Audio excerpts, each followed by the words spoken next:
खरं तर आज काय बोलू मला खरंच सुचत नाहीये.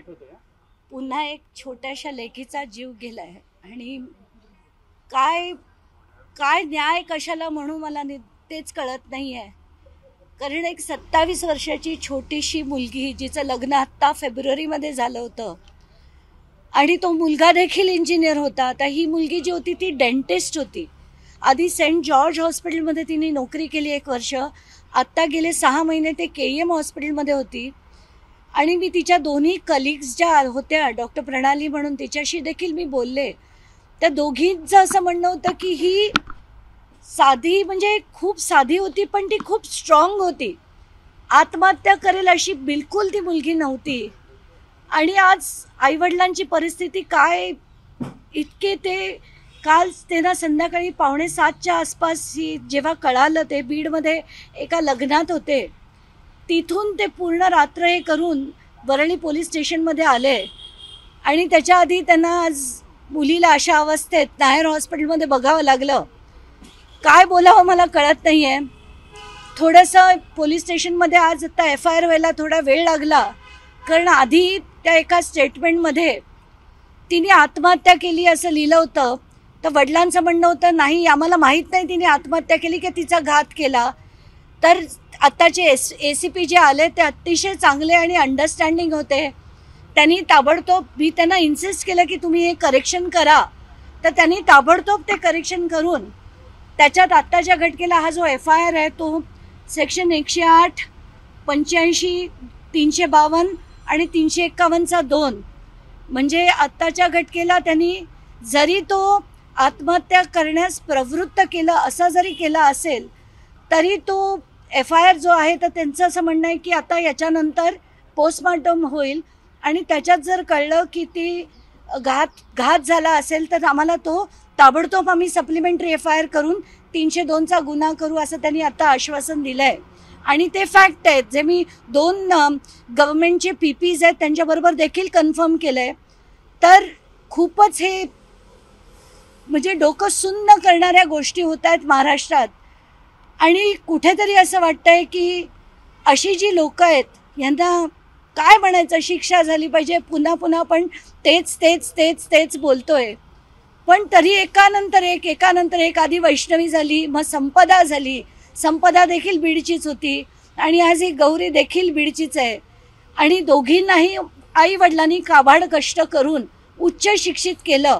आणि त्यानंतर हे जर सगळं होत असेल तर लोकांना ना खरंच ही मानसिकता आपण बदलण्यासाठी काहीतरी प्रयत्न करणं फार फार फार गरजेचं आहे. मला पुढे काय बोलावं सुचत नाही आहे. पण ती एवढी स्ट्रॉंग मुलगी होती, तिने आत्महत्या केली असं वाटत नसेल. हिचं नाव गौरी पालवे होतं आणि हा जो व्यक्ती होता आनंद गर्जे, हा पंकजा मुंडे, मला खरं त्याच्यात राजकारण आणायचं नाही आहे.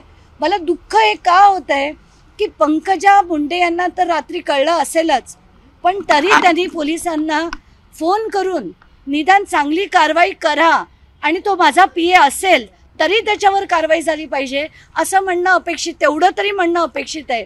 ते त्यांनी म्हणावं अशी मी त्यांना विनंती करते. पोलीस हे गुन्हा दाखल करण्यासाठी हलगर्जीपणा करत होते का?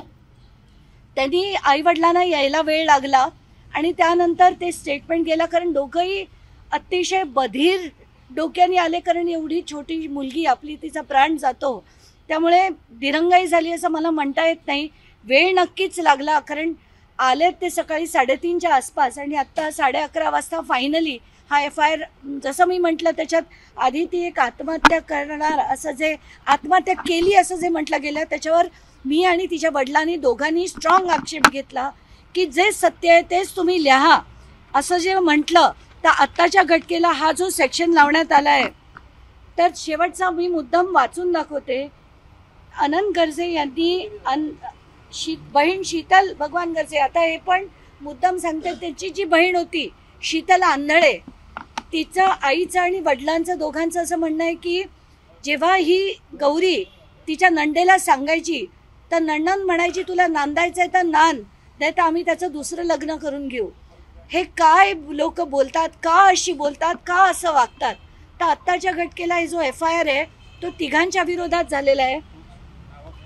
त्यांची नावं आहेत मृत तिचा पती आनंद भगवान गर्जे, बहीण शीतल भगवान गर्जे आंधळे, त्यांचं आडनाव आता आंधळे आहे, दीर अजय भगवान गर्जे हे जबाबदार असून जावई आनंद गर्जे याबाबत आनंद गर्जे हा गौरी हिने आत्महत्या केल्याचं सांगत असला तरी त्यामध्ये खरंच आत्महत्या आहे की घातपात आहे याबाबत माझी मुलगी गौरी हिच्या आत्महत्येच्या कायदेशीर तपास होऊन सत्य बाहेर येण्याचा तपास होऊन मला न्याय मिळवून द्यावा व वरील 3 लोकांविरुद्ध माझी कायदेशीर तक्रार आहे.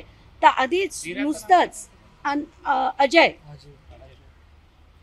तर आधी सुरुवातीला नुसतंच त्यांनी म्हटलं होतं की आम्ही ती आत्महत्या केली आहे असं ते वडिलांचं स्टेटमेंट घेत होते. त्याच्यावर आक्षेप घेऊन आता हे आहे का घातपात आहे या सगळ्या गोष्टींचा तपास झाला पाहिजे ही आमची मागणी होती. तीच आता रेकॉर्ड केली आहे आणि त्याप्रमाणे आता FIR झाली.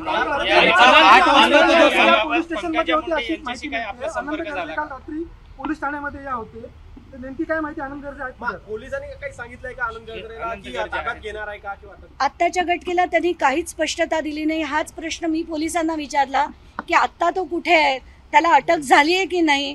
तर म्हणे आम्ही त्याला अटक करू. त्याचं मला वाटतं जसं तुम्ही म्हणतात पोलीस स्टेशनमध्ये होता तर आत्ताच्या घटनेला ती कसलीही क्लॅरिटी त्यांनी मला दिलेली नाही. पण त्याला आम्ही अटक करू असं सांगितलंय. त्याचा मोबाईल जप्त झालाय की नाही, तिचा मोबाईल घेतलाय की नाही, या सगळ्या गोष्टी मी विचारल्या आहेत पण अजूनपर्यंत स्पष्ट उत्तर पोलिसांनी दिलेलं नाही. आत्ताच्या घटनेला मला काहीच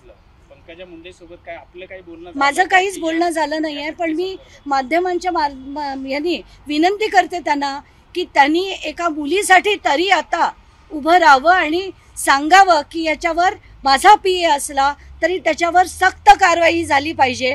त्याची चौकशी नीट होऊन त्याच्यावर जर त्यांनी गुन्हा केला असेल, कारण जसं मी म्हटलं त्या मैत्रिणी ज्या सांगत होत्या की जेव्हा ती हॉस्पिटलमध्ये गेले अमुक वर्ष काम करते, एक मैत्रीण तिला 1.5 वर्ष ओळखते पण आता फेब्रुवारीपासून आत्तापर्यंत 9 महिन्यात ते म्हणे बऱ्याच वेळा तिला मारल्याच्या खुणा चेहऱ्यावर दिसायच्या.